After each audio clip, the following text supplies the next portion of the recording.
Ever since I decided to do a series of videos on soloing D&D 5th edition, I've been looking forward to doing this one in particular. Talking about the DM guide as it relates to solo play is something that is near and dear to my heart. So in this video, I'm going to give you 10 places to look in the solo DM guide to help your solo play, and materials in the DM guide to use, maybe as intended, maybe as not, just to try to pull them out and give you a sense of how you can approach the DM guide and get the most out of it.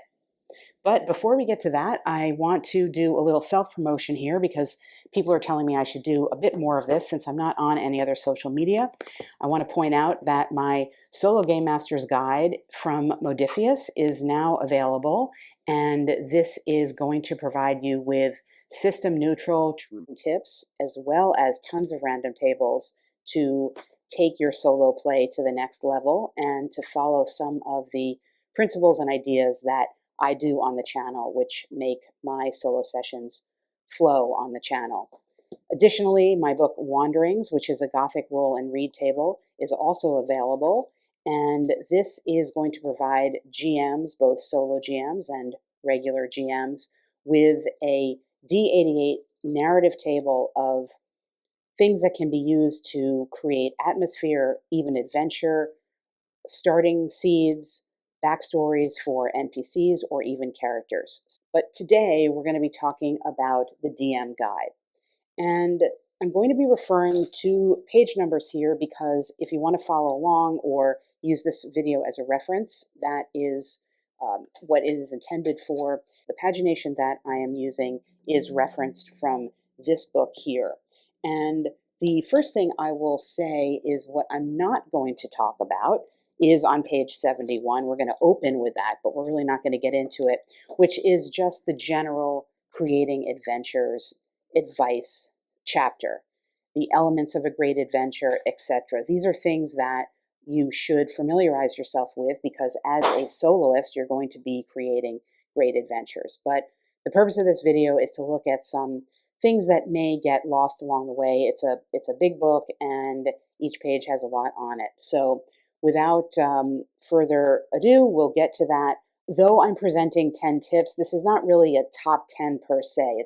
I've tried to group them thematically a little bit, and I would say that the thing that I end the video with might be the most important tip that I can give you in terms of making the DM guide work for you as a solo GM.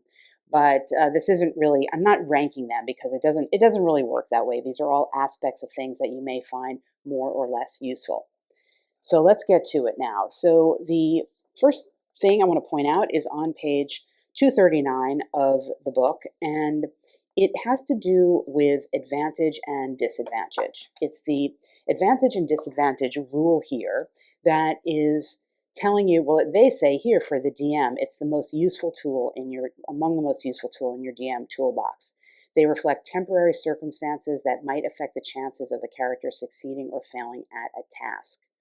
So basically, you give somebody the opportunity to roll 2 d20s and pick the advantageous roll or the disadvantageous roll when you are attempting to create this circumstance. So it tells you to consider granting advantage when the circumstance is not related to a creature's inherent capabilities, provided with an edge. Some aspect of the environment contributes to the character's chance of success, etc. Player shows exceptional creativity in attempting this task. And disadvantage when something is making something less likely. Now, why is this important for the soloist? Well, they give an example here about a wizard running down a dungeon corridor to escape, and ogres are lying in wait, and how the GM could determine whether this is advantage or disadvantage. The reason that I feel this is important to have in mind as the soloist is that along the way, we are having a story unfold that we are also needing to create, and thinking in terms of advantage and disadvantage almost at every impact moment of your story when you're needing to roll a die gives you a narrative that has some forward motion. So think of it not as reaching, say, a T intersection where you have a yes or a no, but more something that has a slope going up or down. And that the idea is to have a narrative that is continually moving forward in some direction. So considering advantage and disadvantage, is the narrative in your favor, or are the story elements beginning to unfold against you at all times? And then reinforcing that mechanically with the die roll can accelerate your story and keep it going. And by accelerate, it doesn't necessarily mean that good things are going to happen. Bad things could be happening too, but at a faster pace. And ultimately, that is one way that will help us as soloists continue with a story that's dynamic and forward moving. The second useful thing I want to point out in the GM guide is on page 162. And this is the deck of many things. This is in the magic items section of the GM guide.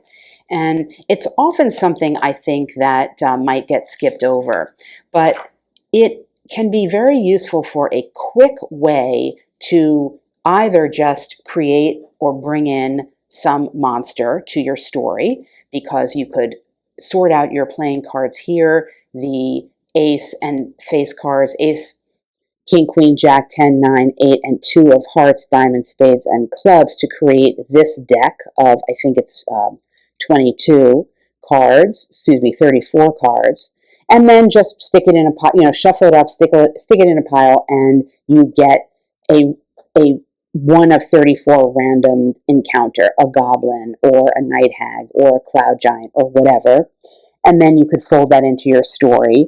And I do have a video about, put the link right here, hopefully, about modifying monsters in 5th edition if you're playing solo. This is a very quick way to create a set of random encounters.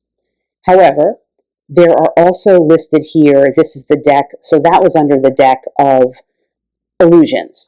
This is under the deck of many things, which is other cards that, well, the same cards, ace of diamonds, king, queen, jack, 2, and ace of hearts, going through with different, I don't know what to call them, impacts or just wondrous items or things. And so you could look this up. So if you pulled the jack of clubs, you would get a skull, and then there is a listing here, and it tells you what the skull is. You summon an avatar of death, a ghostly humanoid skeleton, etc.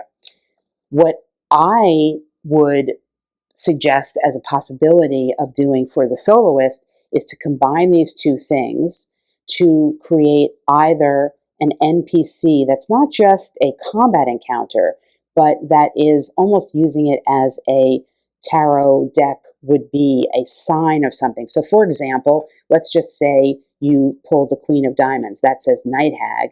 Queen of Diamonds over here says Moon. So you could look up what they're saying about Moon.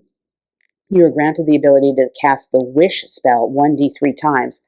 Then look at that thematically. What does that mean? So you've got a Night Hag, and you could look up the Night Hag in the monster manual. I don't have that right here, so I won't do that.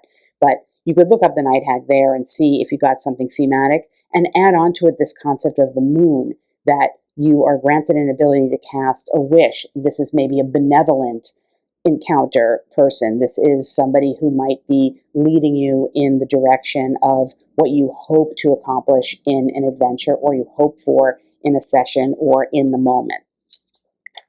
If you chose, let's say, the Queen of Spades, that's Medusa, and then the Queen of Spades over here is Euryle. I'm sure I'm pronouncing that wrong. You look that up. Oh, and it says the card's Medusa-like visage curses you. So this is something that then is actively cursed. And that you could consider that something bad happens to you, your PC, or your party. Let's say you just found an item. Maybe the item is destroyed or lost or starts to decay, something like that. So using this deck of many things and the deck of illusions as thematic devices that are linked perhaps to NPCs or just concepts and ideas that can come into play and create some type of, basically like a narrative splash into your story that you can run with. All right, next we're going to turn to page 76, and on page 76 is a random table of event-based goals. Now, this comes in the section on creating adventures. It's a D20 table, and it's meant to determine the party's goal for something. And again, this is written for a traditional GM. But for you, the soloist, what this could do is give you just the goal for your story. It could be a story seed in and of itself, just this one thing. So you are stopping a band of smugglers. That's the ultimate goal. Or you're finding a wanted fugitive, or you are locating a stolen item. Not very complicated or really rich necessarily, but enough for a general framework to put together with some other things that we're going to talk about to start to create an adventure story just out of this book. The next one that could pair with this is on page 101, and this is a very useful table, and it is the dungeon history table. So it is a D20 table that gives you a key event in the dungeon's history. And again, using this, for example, creators destroyed by internal conflict, that this is the history of your dungeon. And again, a reminder that the word dungeon can be used really to connotate any type of delineated space. It doesn't have to be an actual dungeon. It could be even an outside space in a forest or whatever. That is the setting for your adventure, where there are new areas that are all related to one another and connected in some way. So, getting back to this, if your dungeon, the area that you're in, was destroyed in the past by internal conflict, this could be, again, a story seed for you. It could be something that you relate your current character to. Perhaps your PC is a descendant of one of the people that was involved, or clans or whatever, that was involved in that internal conflict. And perhaps this person, this descendant, has something to do related to that, to go back to the place of the conflict of their forebears to recover an item or something. Again, going back to the overall event-based goals that we talked about, you could get that from there. And of course, there's tons of supplements that you could get it from, but what we're really trying to do right here is to focus on using the materials provided in the 3 basic books of D&D 5th edition for your solo creation of your story. And there's a lot here in the DM guide that will help you with that. So the dungeon history table is another place to look. The next place we're going to go is to page 216. And on page 216, we're going to take a look at, this is the treasure chapter of the book.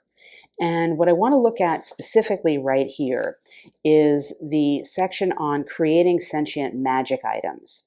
That there's a whole discussion on what you do when you decide to create a sentient magic item.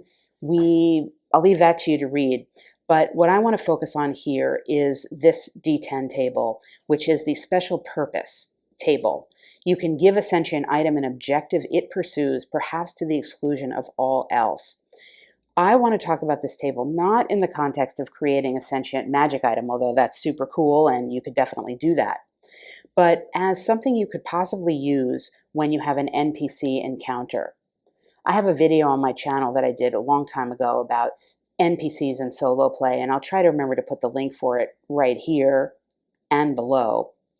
It's a challenging thing to bring in, as the soloist, to bring in NPCs in addition to everything else, in addition to managing your party, especially if you have more than one character, and creating the environment. With this table, you have 10 opportunities to roll on and get a random sort of like response or emotional feeling about, in this case, it's a magic item, but I'm suggesting that as the soloist, you could easily apply this to an NPC. So for example, let's just say you encounter a priest. Well, you roll on this table, the priest is a destroyer. Now we say the item, but in this case, we know we're talking about an NPC. craves destruction and goads its user to fight arbitrarily. So in that case, the priest that you encounter is somebody full of wrath and is going to be an active enemy to your party. And again, you would carry that through narratively somehow. There would be a reason why it was a priest per se as opposed to something else. But for example, say you rolled here an 8, you encountered a priest who's a lore seeker. The priest craves knowledge or is determined to solve a mystery, learn a secret, or unravel a cryptic prophecy. Well, perhaps in that case, they could be either offering help or seeking help from you or something like that concerning something to do with the environment, the history, the story that you're developing. So this D10 table, while intended for magic items, I think is very useful to give a rich starting point to develop an NPC's desires and motivations, and therefore something that would guide the interaction that you would have with that NPC. Speaking of NPCs, I want to go now to page 89 to take a look at something here. This is specifically for NPCs. This is the section on NPCs in the book, and we have an NPC appearance table. I want to look here, though, at the NPC abilities table to suggest that this is extremely useful also as a different way of giving some flavor without a lot of development that you have to do mechanically to an encounter. You could simply decide that you're going to roll your D6 and say, to get a high ability of your NPC, and that might also then be something that could be motivating them in some manner. So, for example, if they were highly intelligent, studious, learned, inquisitive, that could motivate the encounter or direct the encounter. Or you could do the opposite, and you could say their specific low ability was something that would then impact the manner in which they interacted with you and the types of expectations that you could have out of the encounter with them. So this is another thing to look at when you're dealing with NPCs. And in case you're not sure, you want like a refresher as to what these various abilities might describe more narratively, you can find that by turning to page 237 under the ability checks here, where it goes through what strength is used for and gives some examples, dexterity, constitution, etc. So if you want, this is describing sort of what it means, but in this section here on 237, you get a little bit more of a narrative example how it might be used. And so therefore, if you roll here and you decide you encountered somebody with, say, for example, high ability in wisdom, perceptive, spiritual, and insightful, you could look here to say, well, wisdom is used for the ability checks in memory and reason, recalling lore, recognizing a clue's significance, or decoding an encrypted message. And then in thinking about these two things together, it might give you a direction of how you could interact with this NPC and what they might have to offer your story. So I recommend looking at these two things in conjunction with each other to get a sense of how this role could actually be used narratively for you. The next thing we're going to turn to, we're going to get a little more technical here in terms of the rolling of the dice. And one thing that I always have difficulty with is sort of deciding, well, how difficult is this thing and sort of what does that mean mechanically? And there's two places in the DM guide that can be of help here. The first one is on page 121, and it is this table that's talking specifically, it's in the chapter on adventure environments, but it's talking specifically about trap danger and then the save DC that should be.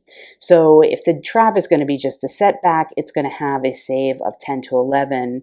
If it's going to be dangerous, it's going to be 12 to 15. That's a pretty wide range. And deadly is 16 to 20. These are the DCs that can be assigned to that. So looking at that in conjunction with, on page 238, there is a table.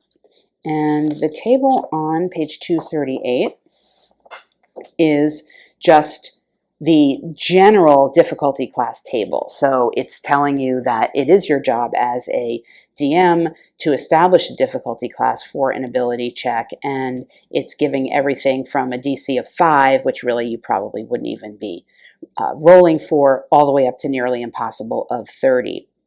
So using this in conjunction with, again, this is like a little more narrative to me, a setback, something that's dangerous and deadly, as opposed to easy, very easy, moderate, I think will help you or can help you establish exactly what you want a difficulty class to be for a check that you're doing, or even for an encounter that you're having if you're creating some type of encounter with an NPC or whatever, and you want to assign it some number. So again, these two things I think together can be useful in as a reference point in, well, what am I feeling this is like for my character right now? How does this feel?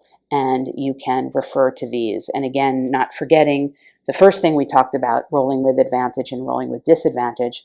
All of these things, thinking about these things that you're constructing the feeling around the roll before you even do the roll, helps to maintain the narrative flow of your story. Next, I want to turn to, there's a note on page 85 of the book. This is back to the Creating Adventures chapter that I want to call your attention to, definitely reading, because the book is making points about what random encounters should really be doing. And again, this is a book written for GMs sitting around a table, and so the comment here is that some players and DMs view random encounters in an adventure as time wasters, meaning that if you're playing traditionally, it is possibly likely, depending on your DM, that there isn't going to be a random encounter because the DM has these things already planned out or is actually looking them up. So this is an advice on how to make random encounters meaningful. As the soloist, I would suggest the possibility that you can take this table, and one of my favorite things to do with an unnumbered table is to number it. 1, 2, 3, 4, 5, 6. There are 6 things that random encounters could be designed to do. You could roll a d6 on this table when you are having some type of random encounter, or even a random, if you're rolling on a random enemy table, and let the roll here determine something narratively about what you find. So for example, if I rolled a 2 and I'm looking at a table, it's going to establish atmosphere. So it's going to explain here that an encounter table can be filled with bats and wraiths and giant spiders to establish atmosphere. That has to do with creating the table. What I'm suggesting is that you could use this to look at a random table and decide that, oh, I rolled on something and I rolled up an ogre, say, for example. Well, I'm not going to fight that ogre. That ogre is here to establish atmosphere. What does the atmosphere mean when an ogre is there? And take that and use that to describe something about the atmosphere. Or provide assistance. Maybe the ogre is going to provide assistance in some way. Who knows? Or just simply add interest into the world, or foreshadow danger. So this little list here, aside from reading it to kind of understand something about what randomness and random encounters can do in your campaign, could be used to actually guide the interactions that you have with tables that you roll on. Next, we're going to turn to page 109, and 109 has to do with weird locales, and it is in the chapter on adventure environments. It's a D20 table here, and I mention it simply because I think this can be a very kind of quick start way of just getting yourself into a session, just rolling on this table and saying, I start here. This is my environment, because many of them in here are general enough to be developed in many different directions, and they're not limiting because you're not put, say, down into a dungeon right away or into a major wilderness right away. You could be on a haunted hill or barrow mound, and again, developing that. Well, what does that actually mean, and what type of story am I going to play out in that if I know I'm starting on a haunted hill? I'm going in a certain type of direction thematically already. Or I'm at a boulder carved with talking faces, the same thing. So I like the weird locales table because it is fantastic and supernatural, and to me that is already story based, that you're going to need to, it's going to beg you to start creating a story out of it, because it's not filled with like a trope that you already automatically understand. And then the final thing that I'm going to talk about in this video, which is I believe the 10th thing, I hope, that I would say if I had to rank this group of things I'm talking about, this may be the most useful and or most important, is on page 141. I should say starts on page 141. Really, we're looking at page 142 to 143 of the chapter on treasure. That's chapter 7. And this is a section on adding backstory and distinctiveness to a magic item. And I would suggest, again, as a way of starting an entire session or even campaign, to take an item and to roll on these tables to create the backstory, who made it and what was it intended for, giving a detail from its history, giving it a minor property like a hidden message. What quirk does it have? Well, it's possessive. Putting all these things together from these 2 pages of the book, from these 4 tables in the GM guide, can start an entire adventure. And perhaps in a future video, I will show you how I do this. But I would strongly recommend these tables to you to start out with, because you are not only giving yourself the possibility of having some type of magic item, which could be major or minor, could be a trinket that somebody carries, and I've talked in various places on my channel and in my solo game master's guide about the importance of trinkets, that giving the backstory, giving the history, giving a property of it is going to be it's like planting a seed in very rich soil, and lots of different things can grow out of it to develop your story. So that is what I've got on the DM guide for soloists. There are a ton of other tables and things in this book, some of them clearly quite obvious about creating a random dungeon, for example. But my hope in this video was to point out some things that might not be quite as obvious, and some ways that the soloist can make use of the DM guide as supporting material for solo play.